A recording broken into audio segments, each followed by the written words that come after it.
हर हर महादेव प्रिय भक्तों, क्या 12 अगस्त की अमावस्या पर सच में पूर्ण सूर्य ग्रहण लग रहा है? क्या भारत में इसका प्रभाव होगा? क्या सूतक लगेगा? क्या उस दिन पूजा, तर्पण, व्रत और दान किए जा सकते हैं? क्या गर्भवती महिलाओं को विशेष सावधानी रखनी होगी? और आखिर सोशल मीडिया पर फैल रही 100 साल बाद वाले ग्रहण की खबर कितनी सच है? आज के इस वीडियो में आपको इन सभी सवालों के शास्त्रीय और वैज्ञानिक दोनों दृष्टिकोण से स्पष्ट उत्तर मिलने वाले हैं। इसलिए इस वीडियो को अंत तक अवश्य देखिए, क्योंकि एक छोटी सी गलत जानकारी आपको भ्रम में डाल सकती है। भक्तों, आज के इस वीडियो में हम विशेष रूप से बात करेंगे भक्तों ग्रहण के विषय में। क्या आप जानते हैं आने वाली अमावस्या पर ग्रहण है? और क्या आप जानते हैं कि किन किन देशों में होगा? आप जानते हैं अगर अमावस्या पर ग्रहण है तो फिर जो अमावस्या पर किया जाने वाला श्राद्ध, तर्पण आदि कार्य वो कैसे होगा? ग्रहण के समय हमें क्या कार्य करना चाहिए, क्या नहीं करना चाहिए? ग्रहण के नियम क्या हैं? और ग्रहण के बाद किस प्रकार से शुद्धि होती है? ग्रहण पर किया जाने वाला दान अत्यंत कल्याणकारी होता है, तो वो दान कैसे करना है, कब करना है?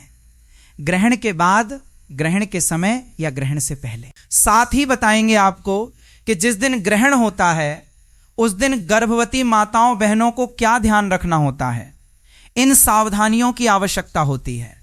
इस प्रकार से संपूर्ण जानकारी आने वाले ग्रहण के विषय में आपको प्रदान की जाएगी। बहुत सारे लोगों के प्रश्न आ रहे हैं, पंडित जी हमारे पास ऐसी जानकारी आ रही है कि आने वाली अमावस्या पर 12 अगस्त को ग्रहण होने जा रहा है, वो भी पूर्ण सूर्य ग्रहण होने जा रहा है, बड़ा ग्रहण होने जा रहा है। कुछ जगह पे तो ये भी है कि 100 साल बाद का रिकॉर्ड टूट रहा है। तो इसकी सच्चाई क्या है, क्या है? ग्रहण कहां कहां होगा और विशेष रूप से भारत में ग्रहण होगा या नहीं होगा? अब चूंकि हमारे जो दर्शक हैं वो पूरी दुनिया में हैं, हमारे जो चैनल हैं लगभग 122 देशों में देखा जाता है। विशेष रूप से आप सभी दर्शक जो अमेरिका में हैं, बहुत से दर्शक हमारे अफ्रीकी देशों में हैं, बहुत से दर्शक हमारे ऑस्ट्रेलिया और यूरोप से भी हमारे पास आपके संदेश, मैसेज आए हैं जिसके माध्यम से आप पूछ रहे हैं। तो आप सबके लिए यही वीडियो बना रहा हूं जिसमें सभी के लिए जानकारी होगी। आप शुरू से देखिए, अंत तक देखिए, तो आपके सभी प्रश्नों के उत्तर इस आने वाले ग्रहण से संबंधित। आइए जानकारी आरंभ करते हैं। आपसे निवेदन है कि वीडियो थोड़ा सा भी उपयोगी लगे तो लाइक अवश्य कीजिएगा और जितना हो सके शेयर कीजिएगा। इसके 2 लाभ होंगे। एक तो यह है कि लोगों तक सही जानकारी पहुंचेगी, जिन देशों में ग्रहण है उन लोगों को भी सही जानकारी पहुंचेगी, और जिन देशों में ग्रहण नहीं है वहां के लोगों को भी सही जानकारी पहुंचेगी, जिससे कि उनके बीच का जो भ्रम है वो दूर होगा और वो उसी के अनुसार अपनी 12 तारीख की आने वाली अमावस्या की सारी प्लानिंग कर पाएंगे, उसको कार्य को निर्धारित कर पाएंगे। ग्रहण के दुष्प्रभाव से बचने के लिए कमेंट बॉक्स में अवश्य लिखिएगा हर हर महादेव या जय महाकाल। भगवान महाकाल आपकी ग्रहण के दुष्प्रभाव से रक्षा करेंगे। आइए जानकारी आरंभ करते हैं। प्रिय भक्तों, सबसे पहला जो प्रश्न है आपका कि जो ग्रहण है उसमें हमें क्या करना चाहिए, क्या नहीं करना चाहिए और कैसे इस समय को व्यतीत करना चाहिए? गर्भवती माताएं बहनें क्या करें, क्या न करें, और पूजा पाठ के कार्य कैसे होंगे? सबसे पहली बात तो ये कि जो ग्रहण है ये एक खगोलीय घटना है जो कि अंतरिक्ष में घटित होती है। पृथ्वी पर फिर भी उसका सीधा प्रभाव कहा गया है। जो सनातन धर्म को मानने वाले हैं वो जानते हैं कि हमारे सनातन धर्म में ग्रहण को विशेष स्थान दिया गया है। जो ग्रहण होता है उस समय पर कुछ कार्य जैसे पूजा पाठ, शुभ मांगलिक कार्य वर्जित होते हैं, लेकिन ग्रहण के समय का दान अत्यंत फलदायक कहा गया है। ग्रहण का दान परम कल्याणकारी कहा गया है। सबसे पहला प्रश्न कि ग्रहण होता क्यों है? ग्रहण के विषय में जो वैज्ञानिक दृष्टिकोण है मैं उसका सदा समर्थक रहा हूं। तो विज्ञान यह कहता है कि सूर्य अपनी दूरी पर है और पृथ्वी उसके चारों ओर चक्कर लगाती है, वहीं चंद्रमा पृथ्वी के चारों ओर चक्कर लगाता है। इस प्रकार से जब घूमते घूमते सूर्य और पृथ्वी के बीच में चंद्रमा आ जाता है तो उससे सूर्य का प्रकाश पृथ्वी पर आना बंद हो जाता है। अब पृथ्वी क्योंकि बहुत विशाल है, बहुत बड़ी है, और चंद्रमा जब बीच में आता है, क्योंकि सभी ग्रह गोलाकार हैं, तो पूरी पृथ्वी पर अंधकार नहीं होता। परंतु जिन देशों में उस समय सूर्य का प्रभाव होता है, अर्थात जिन देशों में दिन का समय होता है, जहां क्षितिज के ऊपर सूर्य रहता है, उन देशों में उस समय पर अंधकार छा जाता है। तो ग्रहण जो है केवल उन्हीं देशों को प्रभावित करता है। दूसरा ग्रहण जो है, सूर्य ग्रहण 3 प्रकार के होते हैं। पूर्ण सूर्य ग्रहण, आंशिक सूर्य ग्रहण और जिसे रिंग ऑफ फायर कहते हैं। आने वाला जो सूर्य ग्रहण है, यह अधिकतर देशों में पूर्ण सूर्य ग्रहण कहा जा रहा है। बहुत समय के बाद पूर्ण सूर्य ग्रहण है, ये जो कई घंटे तक चलने वाला है।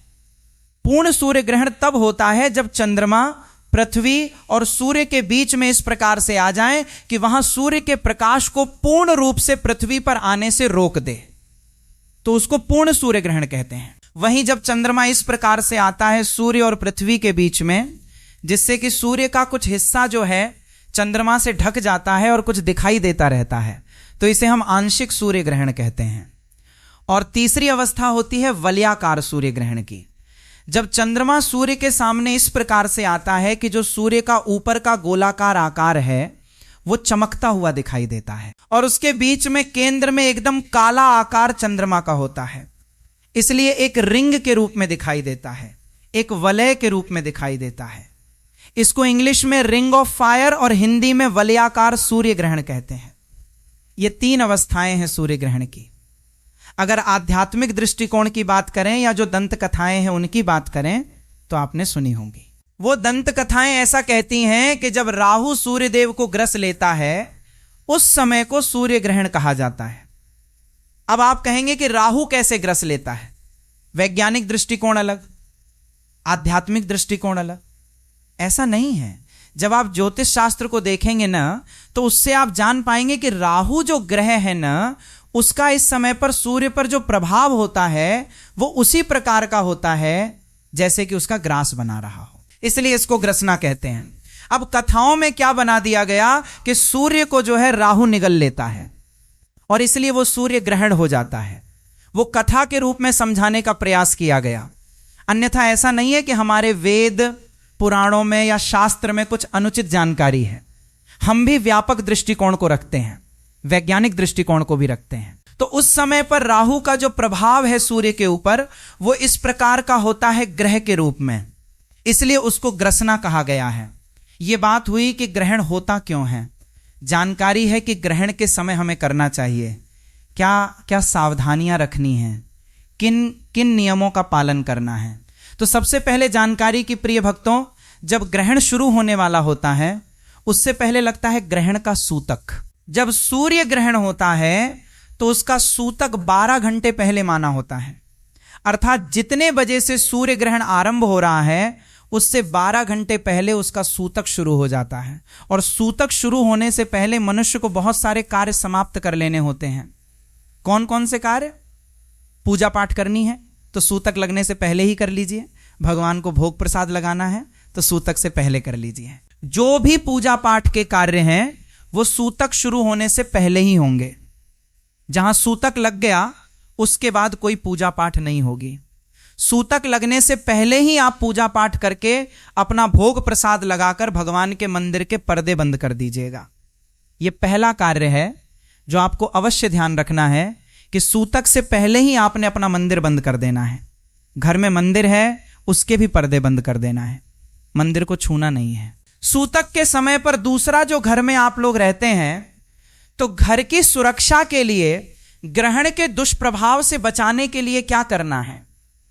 आपके घर में जितनी भी खाद्य सामग्री है, खाने पीने की वस्तुएं हैं, चाहे वो आटे का ड्रम होगा, चाहे चीनी, चावल, दाल के इन सब के डिब्बे होंगे, ड्रम होंगे, जैसे भी आप इन सब को रखते हैं उन सभी में कुशा डाल दीजिएगा।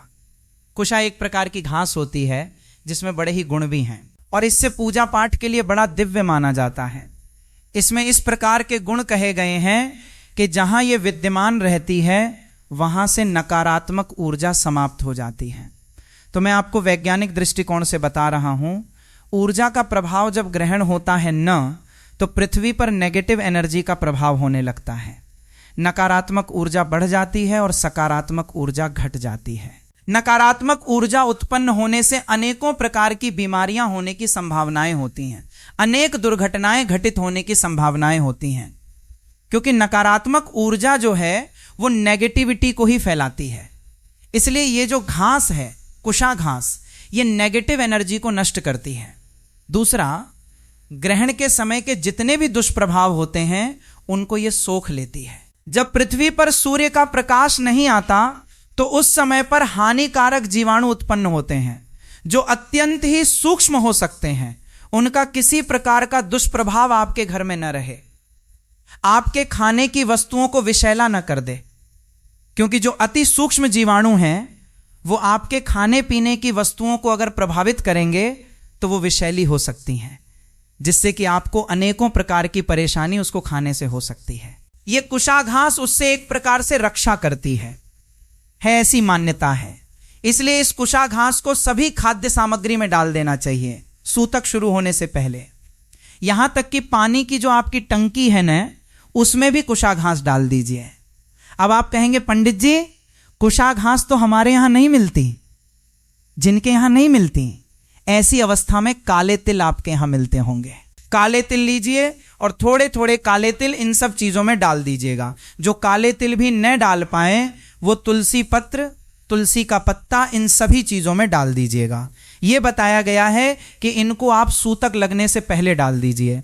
जब सूतक आरंभ हो गया है या ग्रहण आरंभ हो गया है, विशेष रूप से ध्यान दीजिए कि इस समय पर पूजा पाठ का तात्पर्य है जो आप भगवान की भक्ति करते हैं। मंत्र जप वो परम कल्याणकारी है। इस समय पर किया गया मंत्र जप आपको अक्षय पुण्य देता है, अनंत पुण्य देता है। ग्रहण के समय का मंत्र जप परम कल्याणकारी है। ग्रहण के समय जितना हो सके आपको दान करना चाहिए। ग्रहण के समय जितना हो सके भगवान के पाठ सुनिए, पर यह नहीं पढ़िए। एक ही परंपरा में पढ़ने की मनाही इसलिए कि जब ग्रहण चल रहा होता है या सूतक लग गया होता है तो मनुष्य का ये जो शरीर है न, ये अशुद्ध हो चुका है, अशुद्ध हो चुका है। आपकी जो जीवात्मा है वो कभी अशुद्ध नहीं होती, वो सदा पवित्र रहती है। लेकिन आपका ये जो शरीर है जो नश्वर है, इसे अशुद्ध माना गया है ग्रहण के समय पर, क्योंकि हर ओर ग्रहण की छाया है, सूतक है। और जब सूतक लग जाता है तो आप सामान्य सूतक क्या मानते हैं? पूजा पाठ नहीं होती, क्योंकि हमारे शरीर को सूतक लगता है। अब उस अवस्था में यदि हम किसी भी पवित्र ग्रंथ को लेंगे, छुएंगे, पकड़ेंगे तो वो अशुद्ध हो जाएगा। इसलिए कहा जाता है कि ग्रहण के समय आप पुराण आदि को न छुएं। आज के समय में तो आपके पास पूरा का पूरा भंडार है कि आप इंटरनेट के माध्यम से जितना हो सके पाठ सुनिए। आप चाहे उस समय पर भिन्न भिन्न कथाएं सुन सकते हैं, भगवान के स्तोत्र सुन सकते हैं, सहस्र नाम सुन सकते हैं। ये सब कल्याणकारी है। इसी प्रकार से आपको ये समय व्यतीत करना चाहिए, इसी प्रकार से भक्ति करनी चाहिए। जो माला जपते हैं आप इस समय पर न जपें। ग्रहण के बाद में आपको उस माला का भी शुद्धिकरण करना होता है, क्योंकि आपने सूतक के समय उसको छुआ है, इसलिए उसको गंगा जल से धोना चाहिए। जो आज जिस कपड़े में वो रखी होती है, गुप्ती जिसे हम कहते हैं, तो उसे भी आपको धोना चाहिए। जिस आसन पर बैठकर आपने मंत्र जप किया है उस आसन का भी शुद्धिकरण होना आवश्यक हो जाता है। ग्रहण के समय आप जिन जिन वस्तुओं को छुएंगे वो सभी वस्तुएं धोई जानी चाहिए। नियम यही कहता है। अगर ग्रहण के समय आप अपने बिस्तर पर हैं तो बिस्तर भी धोया जाना चाहिए। नियम कहता है कि ग्रहण के बाद प्रत्येक वो वस्तु जिसको आपके शरीर ने ग्रहण के समय पर छुआ है वो तभी शुद्ध होगी जब आप उसको धोएंगे। इसलिए ग्रहण के बाद नहाने की बात कही गई है, मैं उस पर आऊंगा। पहले तो ग्रहण के समय इन कार्यों को कीजिए। तो भोजन आदि की मनाही होती है कि ग्रहण के समय हमें कुछ भी खाना नहीं चाहिए। इसके वैज्ञानिक कारण की अगर बात करूं तो देखिए, जब नेगेटिव एनर्जी रहेगी, वातावरण में नकारात्मक ऊर्जा रहेगी, हानिकारक जीवाणु रहेंगे, तो कुछ समय पर आप भोजन करेंगे तो वो आपके भोजन के माध्यम से आपके शरीर में जा सकते हैं। इसलिए आपको उस समय पे कुछ भी खाने पीने की मनाही कही गई है। दूसरा, अगर आप अत्यंत आवश्यक समझते हैं खाना पीना तो बहुत अधिक सावधानी के साथ, साफ सफाई के साथ उसको ग्रहण कर सकते हैं। पर धार्मिक दृष्टिकोण की बात करें तो धार्मिक दृष्टिकोण यही कहता है कि उस समय पर हमें खाना पीना नहीं चाहिए। विशेष रूप में ग्रहण जब चल रहा हो तो मनुष्य को प्रयास करना चाहिए कि वो अधिक से अधिक समय अपने घर पर रहे। कार्यालय में है तो कार्यालय में रहे, अर्थात आप सुरक्षित स्थान पर रहें, खुले आसमान के नीचे निकलने से आपको बचना चाहिए। जो गर्भवती माताएं बहनें हैं उनको क्या करना चाहिए? ग्रहण के समय गर्भवती माताओं बहनों को सोना नहीं चाहिए, निद्रा में नहीं जाना चाहिए, इसकी मनाही कही गई है। जो भी हमारी माताएं बहनें हैं, सूतक चल रहा है, क्योंकि सूतक का समय लंबा 12 घंटे का होता है लगभग। तो ऐसी अवस्था में इतने समय तक किसी भी गर्भवती के लिए बैठे रह पाना तो संभव नहीं है। तो आप कुछ समय के लिए लेट सकते हैं, परंतु निद्रा की मनाही कही गई है ग्रहण के समय पर। विशेष रूप से मैं कहूंगा जब ग्रहण आरंभ हो चुका हो। खाने पीने की बात करें तो देखिए, खाने पीने में कुछ छूट दी गई है। किस किस को? जो गर्भवती माताएं बहनें हैं उनको खाने पीने की छूट है, क्योंकि यदि वो नहीं खाएंगी तो उनके गर्भस्थ शिशु को हानि हो सकती है। इसलिए क्योंकि उनको तो खाते रहना होता है, तो उनको खाने की मनाही नहीं है। दूसरा, जो वृद्धजन हैं वो भी सावधानी पूर्वक खा सकते हैं। जिनकी दवाइयाँ आदि चल रही हैं, रोगी हैं, वो भी खा सकते हैं। और जो बालक हैं उनको भी नियंत्रित करना संभव नहीं है, तो उनको भी आप खिला सकते हैं। पर ध्यान दें कि जब आप भोजन करें तो साफ सफाई का पूरा ध्यान रखें, शुद्धता का पूरा ध्यान रखें, शुद्ध भोजन करें, जिससे कि किसी प्रकार का अर्थात अशुद्ध जीवाणु आपके भोजन में न जाएं। किसी चीज से स्पर्श होकर किसी प्रकार का उसको खराब न करें, दूषित न करें। तो इस प्रकार से आप भोजन ग्रहण कर सकते हैं। अब प्रश्न उठता है कि ग्रहण समाप्त होने के बाद हमें क्या करना चाहिए? तो प्रिय भक्तों, जब ग्रहण समाप्त हो जाए, ग्रहण समाप्त होने के बाद सबसे पहले तो आप स्नान कीजिए। स्नान करने के बाद स्वच्छ वस्त्र धारण कीजिए। जो आपके पहने हुए वस्त्र हैं उनको आपको उसी समय धो देना चाहिए। घर में गंगा जल का छिड़काव कीजिए, पूरे घर में गंगा जल छिड़किए, पूजा स्थल आदि में गंगा जल छिड़कें, मंदिर के पर्दे खोलें, जो कुशा घास आपने डाली थी उन सब को निकाल कर फेंक दीजिए। और अब आप मंदिर में भगवान को स्नान आदि कराइए। आरती का समय है, आरती कीजिए। भोग प्रसाद का समय है तो भोग प्रसाद आदि लगाइए। दान कब करना है? दान का नियम यह कहता है कि जब ग्रहण चल रहा है ना, उसी समय पर आपको मानसिक संकल्प कर लेना चाहिए, क्योंकि आप किसी भी चीज को छुएंगे उस समय तो वो अशुद्ध हो जाएगी। इसलिए आपको उसी समय संकल्प कर लेना चाहिए कि प्रभु आज के दिन इस ग्रहण के समय में ये वस्तु दान संकल्प करती हूं या संकल्प करता हूं। इस प्रकार से मानसिक संकल्प कर लीजिए और उसके बाद जब ग्रहण पूर्ण हो जाए वो वस्तु दान कर दीजिए। दूसरा, आजकल क्या है कि बहुत सारे संस्थानों में आप ऑनलाइन दान दक्षिणा भेज सकते हैं, तो आपके पास ये विकल्प है। तो आप जब ग्रहण चल रहा है उसी समय पर इस दान को करें। तो परम कल्याणकारी कहा गया है, सर्वाधिक पुण्य कहा गया है। या जब संकल्प ग्रहण के समय कर लेंगे और बाद में किसी को दे देंगे तो वो भी उतना ही पुण्यदायी है। इससे आपको दान का कार्य करना चाहिए। अब प्रश्न उठता है कि ये जो ग्रहण है न, इसका प्रभाव है कहां कहां, किन किन देशों में, और जहां ग्रहण है वहां पर अमावस्या के कार्य कैसे होंगे?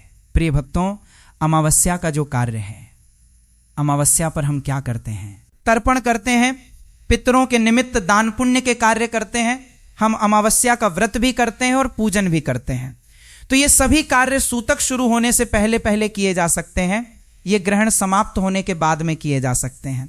तो किस किस देश में किस समय पर आपको ये करने चाहिए, इसकी जानकारी इसके अनुसार होगी कि किस देश में कितने बजे ग्रहण शुरू हो रहा है। उसी के अनुसार मैं आपको बताऊंगा कि आप कहां पर कितने बजे तक होगा और किस देश में कितने बजे तक होगा।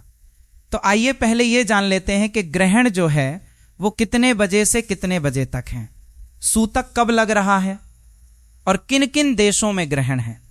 तो ग्रहण के विषय में एक तो पंचांग हमारे बताते हैं, दूसरी क्योंकि मैं वैज्ञानिक दृष्टिकोण को बहुत मानता हूं, तो ऐसे में मैं जो खगोल विज्ञान के संस्थान हैं जहां से ग्रहण की जानकारी होती है, जो सरकारी विभाग होते हैं, इनके विषय में हमारा वहां से भी जानकारी प्राप्त करने का प्रयास रहता है।